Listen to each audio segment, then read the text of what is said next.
I'm out, I'm fired, I'm canned. Who does he think he is? Your husband, remember? Dun, dun, dun. Then she left me, took half of everything I had. And you, one of the richest men in the world, and here's me, a penniless jackass, and you end up with her house. Remember when Tuesday night meant war? When your family had 2 TVs, but somehow everyone still fought over the good one like it was the last slice of pizza? When streaming meant the tears rolling down your face because your little brother changed the channel right before the good part?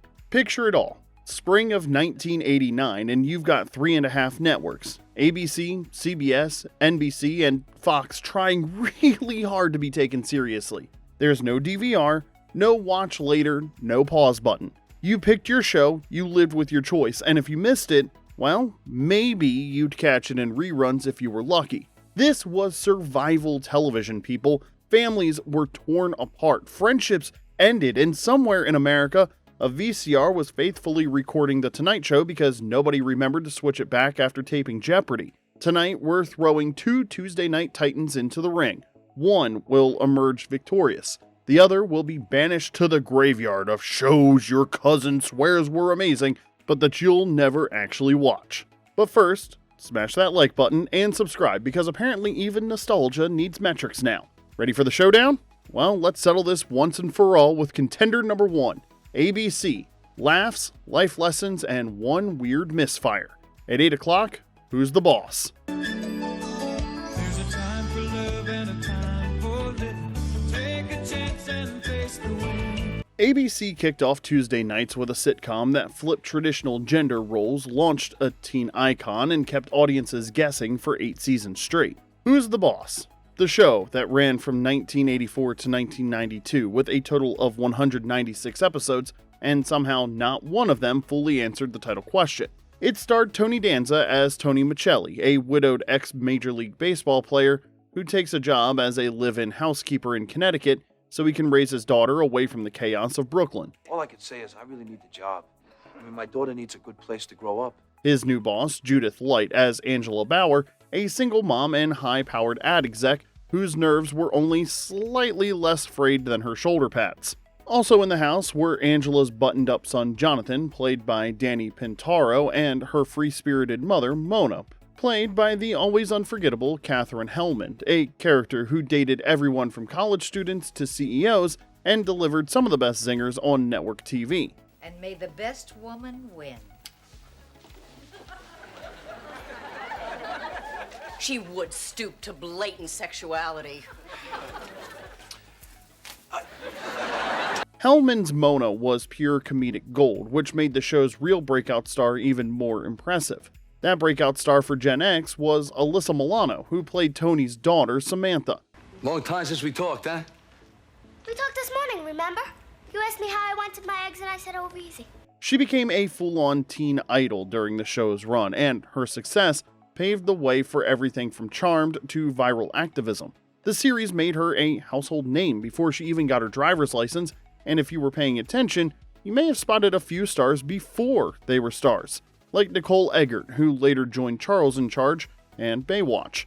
And then you also had Leah Remini, who had a brief stint as Samantha's friend before headlining Living Dolls, the short-lived spin-off that also featured Halle Berry in one of her earliest TV roles.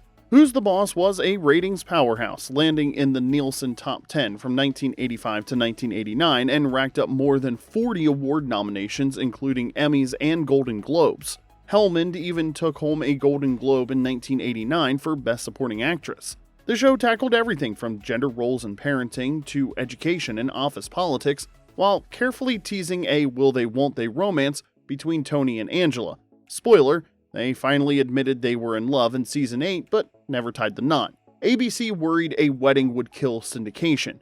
Tony Danza agreed, saying marriage would betray the whole point of the show, so instead it ended on a note of "we'll see" wrapped in a warm hug and a half smile. Was it edgy? No, not really. Was it smart? Occasionally. But it was comforting, charming, and full of characters viewers genuinely cared about. Now at 8:30, you had The Wonder Years. Would you stand up and walk out on me? The Wonder Years dropped us into 1968 America through the eyes of a suburban kid navigating war, loss, and puberty in 22-minute episodes. It was a love letter to growing up that somehow made Leave It to Beaver look like a Saturday morning cartoon. Premiering right after the Super Bowl on January 31st, 1988, this show didn't just air, it arrived. Someone had to do something. I have an idea. How about we all get in the car and go for some ice cream? By its sixth and final season in 1993, it had delivered 115 episodes of awkward crushes, family dinners, anti-war protests, and every emotional milestone that shaped a generation. At the heart of it all was Kevin Arnold, played by Fred Savage and voiced in adulthood by Daniel Stern. Kevin's world revolved around Dan Lauria as his gruff but loving dad Jack Arnold, Allie Mills as his mom Norma trying to break out of her 1950s shell, Jason Hervey as his eternally irritating older brother Wayne, and Olivia Dabo as his rebellious flower child sister Karen. Then there was Josh Saviano as Paul Pfeiffer, his nerdy, allergy-prone best friend, and of course Danica McKellar as Winnie Cooper, the neighbor, the crush, the heartbreak that launched 1,000 diary entries. The casting, to be blunt, was spot on. Fred Savage became an instant star, and at just 13, became the youngest actor ever nominated for Outstanding Lead Actor in a Comedy Series. I'm sorry. About Brian. Danica McKellar not only became a Gen X icon, but later carved out a second career as a legit math genius. David Schwimmer even showed up as Karen's boyfriend long before Friends made him a household name. The Wonder Years won the Primetime Emmy for Outstanding Comedy Series after just 6 episodes, landed a Peabody Award for reinventing the sitcom format, and stayed in the Nielsen Top 30 for most of its run. And yes, we all secretly hoped Kevin and Winnie would end up together. They're packing up my stuff. My brother's stuff, too. They're putting his in storage. I think this is going to be good for my mom and dad. They didn't, but they wrote each other every week for 8 years. The show's real legacy was emotional impact. Whether it was Kevin's first kiss, Wayne calling him butthead, or that final voiceover that hit like a freight train, this show knew exactly how to get you. ABC even attempted a 2021 reboot with a new family in 1960s Alabama, though it couldn't quite capture the original's magic and wrapped after 2 seasons. Growing up happens in a heartbeat. The Wonder Years just knew exactly how to capture every beat of ours. At 9 p.m. you had Roseanne.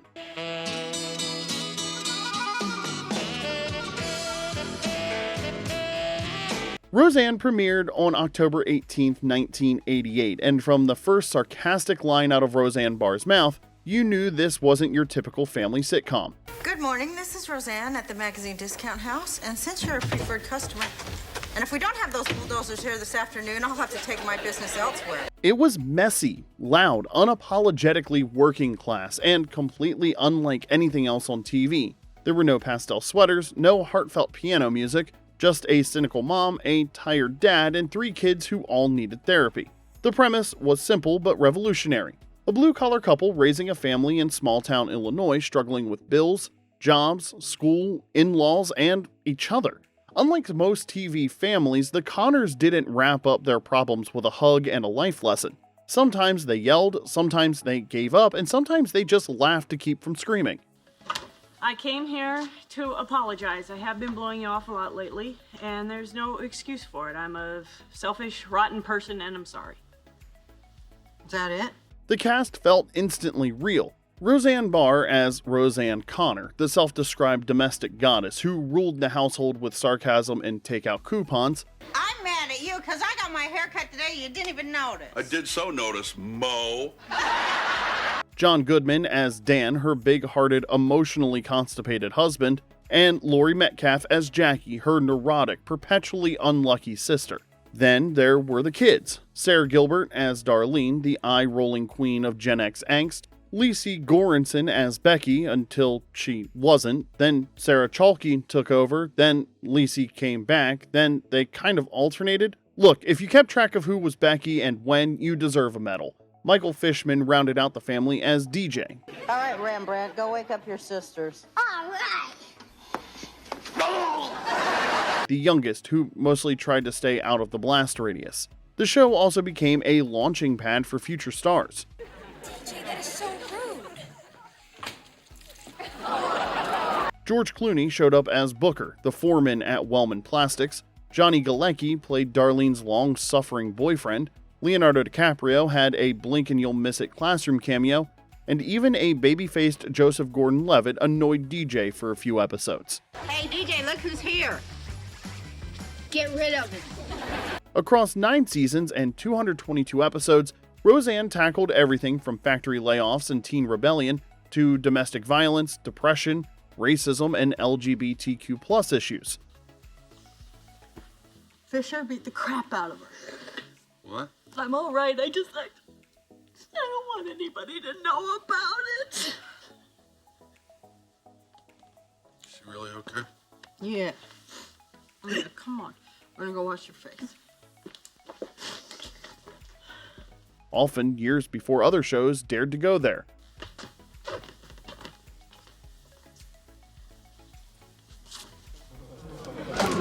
By its second season, Roseanne was the #1 show in America. It stayed in the top 10 for most of its run, racked up Emmys, Golden Globes, a Peabody Award, and became a defining sitcom of the late 80s and early 90s. More than anything though, Roseanne felt like a show made for and about regular people. The ones who clipped coupons, burned dinner, and didn't always say the right thing but kept going anyway. It wasn't always pretty, and it definitely wasn't always polite, but for millions of us, it felt authentic. Oh, shake your head. Okay, now do this. When the show came back in 2018, it picked up right where it left off. Give or take a lottery win, a heart attack, and a couple of swapped out Beckys. And even after Roseanne herself exited stage left, the Connors kept the family going for 6 more seasons, proving that messy families never go out of style. Then at 9:30, you had Have Faith. But just when ABC had you riding high on Danza, Savage, and Barr, they gave you Have Faith, a sitcom about Catholic priests living together in a Chicago rectory. No, this isn't the setup for a joke, that was the actual premise. Created by Nat Malden, Jeremy Liu, and Alicia Urich, with writing by Malden and Tony Sheehan, and executive produced by John Ritter, Have Faith tried to be a warm, character-driven ensemble comedy in the mold of Barney Miller. It even borrowed some of that show's DNA. Sheehan was a Barney Miller veteran, Noam Pitleck directed, and Ron Carey, Officer Levitt from Barney Miller, played Father Vincent Paglia. The ensemble also included Stephen Furst, Flounder from Animal House, as the sweet but overwhelmed Father Gabe.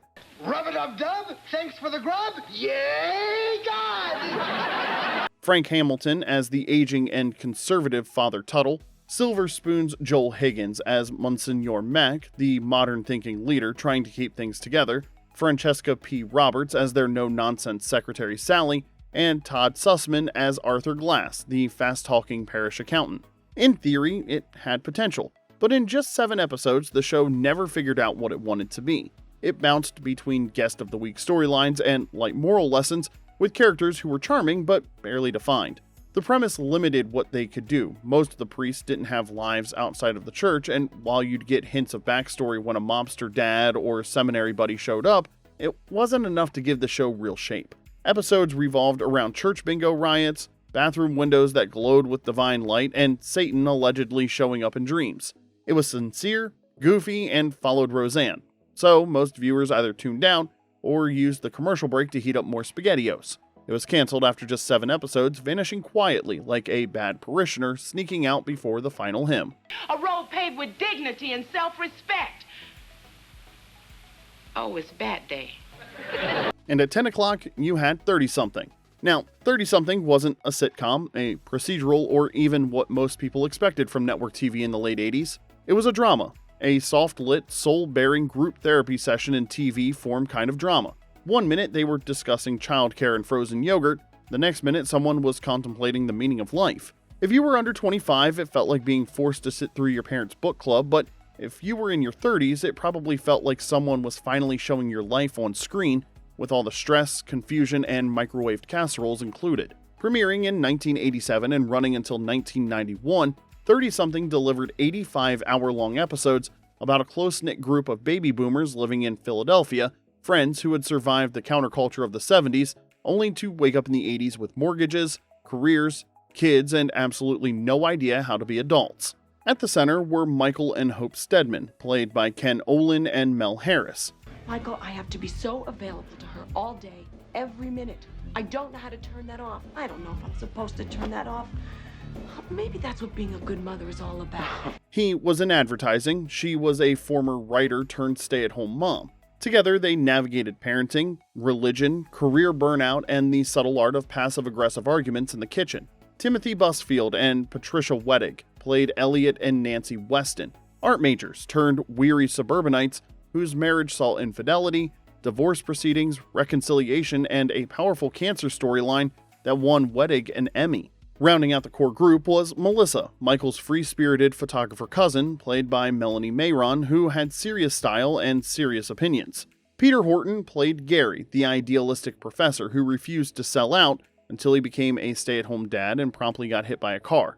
Yeah, really, they killed off the sensitive one. It was the 80s, nothing was sacred. Polly Draper was Ellen, Hope's ambitious best friend, and a local politician with a messy dating life. And then there was David Clennon as Miles Drentel, the ad agency's resident Zen sadist whose soul-crushing monologues somehow made corporate nihilism sound poetic. Critics loved 30-something. It won 13 Emmys, 2 Golden Globes, and even spawned the term 30-something, which was added to the Oxford English Dictionary in 1993, forever branding a generation of stressed-out yuppies with one word. The show was moody, dialogue-heavy, and at times emotionally devastating. But it also felt real in a way most TV dramas didn't. These weren't glamorous people solving crimes or having affairs on yachts. They were regular adults failing at communication, trying to keep their marriages intact, and occasionally arguing over what color to paint the nursery. 30-something didn't wrap things up neatly either. It didn't always give you closure, but it did give Gen X a haunting preview of what was waiting for them after 30, and gave their parents a mirror they maybe didn't want but definitely needed. And yes, ABC tried to revive it in 2020 with a sequel series called 30-something else, but that reboot never made it past the pilot, which, let's be honest, is kind of fitting. Not everything needs a second act, especially when the first one was already a therapy session. Now, before we switch channels to NBC's lineup, let's take a quick break. Just like you would have back in '89, except instead of grabbing more Doritos, we're asking you to hit that subscribe button and ring the notification bell. Alright, now next up we have contender number 2, which is NBC, that had Southern charm, small town justice, and late night angst. At 8 o'clock, things started with Matlock.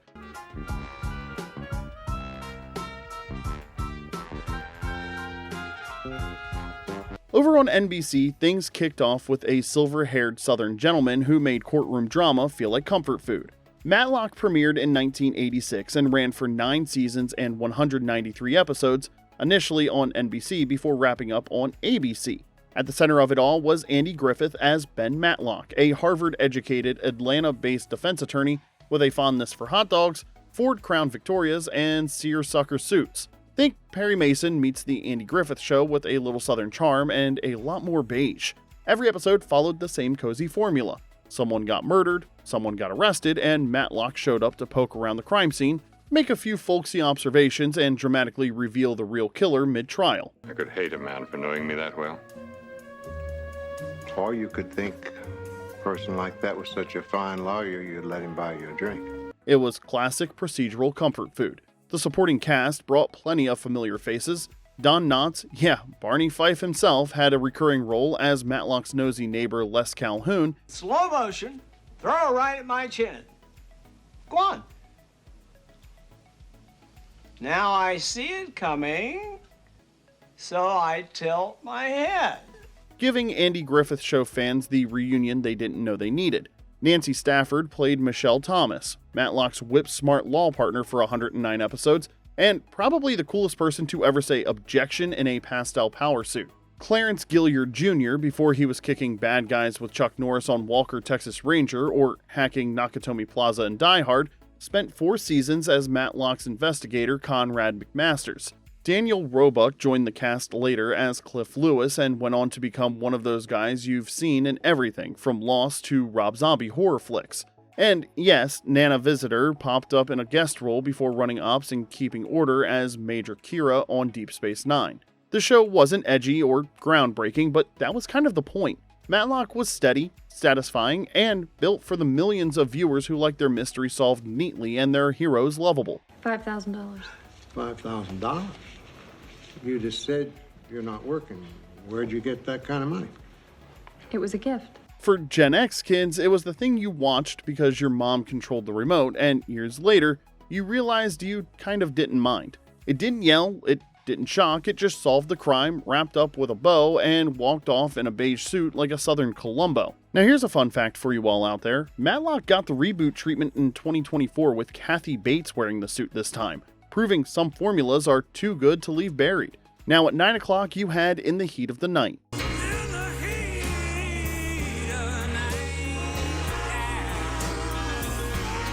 Alright, NBC doubled down on Southern drama with In the Heat of the Night, a show that took its time, made you think, and occasionally made you cry in the middle of a Tuesday. Based on the Oscar-winning 1967 film starring Sidney Poitier and Rob Steiger.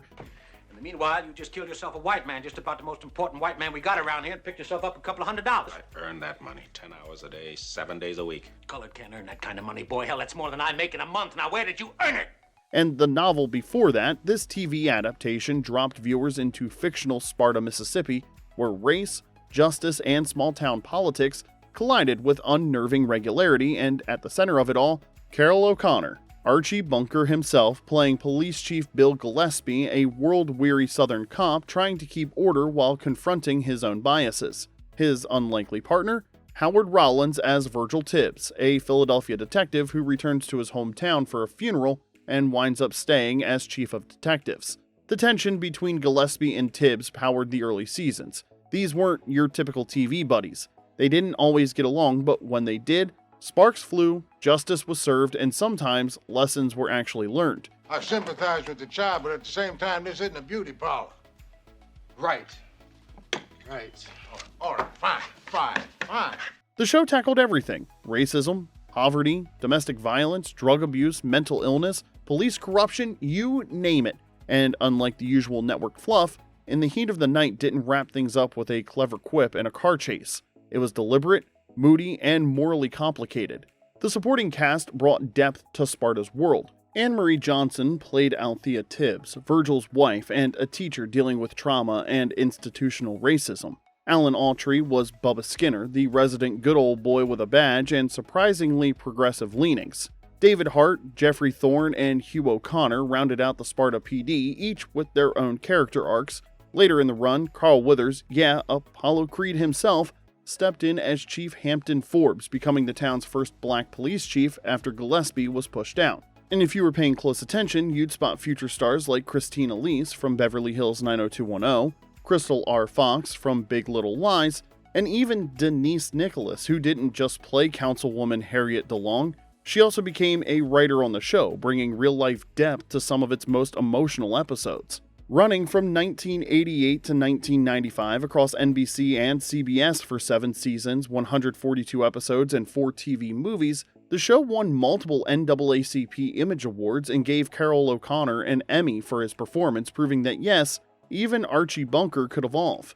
In the Heat of the Night wasn't trying to entertain you with explosions. It wanted to show you what justice actually looked like when the camera slowed down long enough to care. It asked tough questions, and for a while, America was willing to sit down and listen to the answers. Then at 10 o'clock, you had Midnight Caller. At 10 p.m., NBC served up something completely different. A moody, jazz-soaked drama that turned talk radio into must-see TV. Midnight Caller premiered in 1988 and ran until 1991, starring Gary Cole as Jack Killian, a former San Francisco cop who accidentally killed his partner and left the force, spiraling into alcoholism before reinventing himself as a late-night radio host known as the Nighthawk. This is Jack Killian on KJCM 98.3 FM. For the next 3 hours, we're going to talk about the tragedy that occurred on this program the other night. His new gig? Taking listener calls on KJCM FM and then hitting the streets to help them solve their real-life problems by day. Yes, Midnight Caller basically made Jack a one-man therapy session / private investigator with a jazz soundtrack and a lot of baggage. This wasn't just another cop show with a twist. The series was pioneering television, using the growing phenomenon of talk radio as a dramatic device years before anyone else thought to try it. The late-night confessional format let the show tackle everything from AIDS and capital punishment to child abuse. topics that were largely taboo for mainstream TV in the late 80s. Sometimes it stumbled. One controversial AIDS episode sparked protests, but more often it delivered thoughtful, unflinching television that felt decades ahead of its time. The supporting cast brought depth to Jack's world. Wendy Kilborn played Devin King, the station owner who gave Jack a second chance behind the mic, until she exited in season 3 and was replaced by Lisa Eilbacher as Nikki Malloy, a sharp-tongued reporter who brought her own brand of edge. Dennis Dunn was Jack's engineer Billy Poe. Michael T. Williamson played street-smart informant Deacon Bridges, and Arthur Taxier was the eternally annoyed Lieutenant Carl Zymek. The guest stars were impressive too. Emmy winners Kay Lenz and Joe Spano both took home statues for their dramatic turns, while Peter Boyle, Frank Barone himself, and Hill Street Blues legend Bruce Weitz earned nominations for their appearances. Across 3 seasons and 61 episodes, Midnight Caller carved out a unique space in television. Part noir detective drama, part late-night confessional, but all atmosphere. Gary Cole's haunted, magnetic performance anchored a show that wasn't afraid to get dark, get real, and ask uncomfortable questions. Jack Killian ended every show the same way. Good night, America, wherever you are, and for the loyal viewers who stayed up that late, it was appointment television that proved talk radio could be more than just background noise. It could be the soundtrack to your soul. So, in your opinion, who won Tuesday nights in the spring of 1989? Was it ABC or NBC? Drop your pick in the comments section below and defend it like your closing arguments on Matlock. And hey, if you remember watching any of these shows live, we definitely want to hear about it, especially if you were one of these 7 people who sat through Have Faith. Respect. Be sure to like this video, subscribe, and ring that notification bell so you never miss a trip back to the glory days of network TV. Until next time, this is Remember When.